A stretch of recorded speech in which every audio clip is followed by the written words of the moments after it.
मित्रों नमस्कार। आप हमारे साथ देख रहे होंगे डॉक्टर रवीश अग्रवाल को। ये भी कुछ दिन पहले ही इंडियन मेडिकल एसोसिएशन के स्टेट प्रेसिडेंट चुने गए हैं और अगले साल यानी 26 में पूरी तरीके से कार्यभार ग्रहण कर लेंगे, कॉलर पहन लेंगे। अभी अब एक्टिंग प्रेसिडेंट रहेंगे, शायद मुझे लगता है एक्टिंग प्रेसिडेंट इलेक्ट के रूप में काम करेंगे और उसके बाद में आपके नेतृत्व पूरी तरीके से उत्तर प्रदेश की आईएमए रन करेगी और नए नए कीर्तिमान स्थापित करेगी। ऐसी गंभीर न्यूज को उम्मीद भी है। कुछ मुद्दों पर बात करने जा रहे हैं रवीश अग्रवाल से। गौर से सुनिए डॉक्टर रवीश अग्रवाल को। हमारा चैनल अच्छा लगे तो लाइक, शेयर और कमेंट जरूर कीजिएगा। देखिए गंभीर न्यूज। अग्रवाल जी, आपको उत्तर प्रदेश आईएमए का स्टेट प्रेसिडेंट निर्विरोध चुना गया है। क्या कहना चाहेंगे? डॉक्टर्स का इतना असीम प्यार प्रेम कि आपके खिलाफ कोई खड़ा होने को तैयार नहीं। क्या है इसके पीछे राज? कुछ बताएंगे? हमारे दर्शक सुन रहे हैं, देख रहे हैं, आपको सुनना चाहेंगे। नमस्कार भाई संजीव गंभीर जी। निश्चित तौर से मेरा चुनाव निर्विरोध हुआ है और मैं निर्वाचित घोषित किया गया हूं।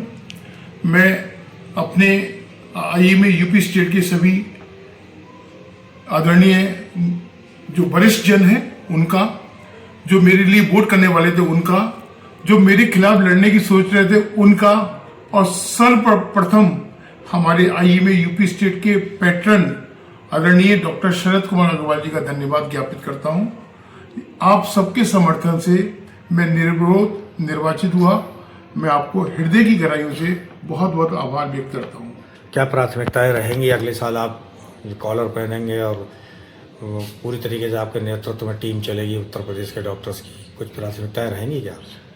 मेरी प्राथमिकताएं हमारे केंद्र सरकार की और प्रदेश सरकार की जो स्वास्थ्य संबंधित जन कल्याणकारी योजनाएं हैं उसको आईएमए के साथ मिलकर, आईएमए के प्राइवेट चिकित्सकों के साथ मिलकर जन जन तक पहुंचाना ही मेरी प्राथमिकता है। आईएमए सामुदायिक सेवा की दिशा में आगे और बढ़े, कोई सपना, कोई खाका आपने खींचा है क्या? अब बता रहा हूं आपको कि जो केंद्र सरकार की जन कल्याणकारी योजना है कि 5 वर्ष तक के बच्चों का 100% टीकाकरण हो, लेकिन हमारा वो लक्ष्य अभी तक अचीव नहीं हो पा रहा है। मैं अपने आईएमए के चिकित्सकों से, मैं आईएमए के बच्चों के चिकित्सकों से ये निवेदन करूंगा कि वो सरकार को और सरकारी महकमे के डॉक्टरों को सहयोग करें। सहयोग करने से क्या होगा कि जिन क्षेत्रों में विरोध है वहाँ पे मेरे आईएमए के डॉक्टर्स जाकर उनको टीकाकरण के लिए प्रेरित करेंगे। ऐसा करने से वो पॉकेट्स, वो जगह जहाँ पे टीकाकरण कम हो रहा है, मेरे आईएमए के डॉक्टरों के सहयोग से ये टीकाकरण 100% में कन्वर्ट होगा, जो मेरी उपलब्धि होगी, मेरी आईएमए की उपलब्धि होगी। इसके अलावा प्रदेश सरकार और केंद्र सरकार चाहती है कि गर्भ और मतलब मातृ और शिशु मृत्यु दर कम हो। इसके लिए वो चाहते हैं कि गर्भावस्था के दौरान 4 एंटीनेटल चेकअप हों और ये 4 एंटीनेटल चेकअप सरकारी अस्पताल में तो हो रहे हैं। मैं चाहूँगा कि आईएमए के हमारे जो चिकित्सक है वो 4 एंटीनेटल चेकअप करने में सरकार को सहयोग करें और कोई भी गर्भवती महिला बगैर एंटीनेटल चेकअप के ना रहे। इसके लिए जैसे आईएमए बरेली ने एंटीनेटल क्लिनिक शुरू कर दिया है, मैं पूरे प्रदेश भर में सभी शाखाओं से निवेदन करूंगा कि आप अपनी यहाँ गर्भवती महिलाओं के लिए निःशुल्क एंटीनेटल चेकअप की व्यवस्था कराएं। आपका मेडिकल का सफरनामा बताएंगे? हमारे दर्शक जानना चाहेंगे कहाँ से आपने एमबीबीएस किया, पीजी किया, कब से आप निजी अस्पताल अपना चला रहे डॉक्टर रवीश? मैं बरेली में मेरा जन्म हुआ है और मेरे पिताजी श्री ओम प्रकाश अग्रवाल जी शहर के जाने माने अधिवक्ता थे। मेरी मदर हाउस वाइफ थी श्रीमती आशा अग्रवाल। मैंने एमबीबीएस की पढ़ाई गणेश शंकर विद्यार्थी memorial medical college GSB medical college Kanpur से की है।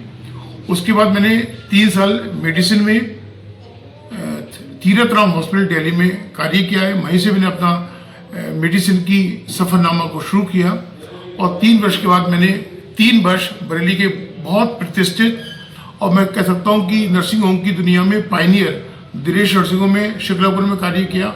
उसके उपरांत 96 से मैंने अपनी निजी प्रैक्टिस शुरू की है और आज तक निरंतर आप सबके सहयोग से कर रहा हूँ। परिवार में कौन कौन है, कोई परिचय बताएंगे, बेटा बेटी कौन? परिवार में बस मेरी पत्नी श्रीमती साधना रोदगी, जो मेरी हमेशा प्रेरणा और मार्गदर्शक रही हैं, मेरी राजनीतिक गुरु भी हैं और मेरी वित्तीय सलाहकार भी हैं। इसके अलावा मेरी बेटी डॉक्टर राशि अग्रवाल, जो कि MS ऑफ्स एंड गायनी है और मौजूदा में श्री राममूर्ति मेडिकल कॉलेज में कार्यरत हैं।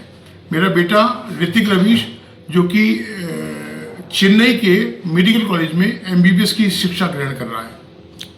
कहाँ अस्पताल है आपका? आपसे लोग मिलना चाहें, जी। दर्शक या हमारे मरीज आपसे मिलना चाहें, जी। तो कहाँ मिलेंगे आप? मेरे 2 अस्पताल हैं।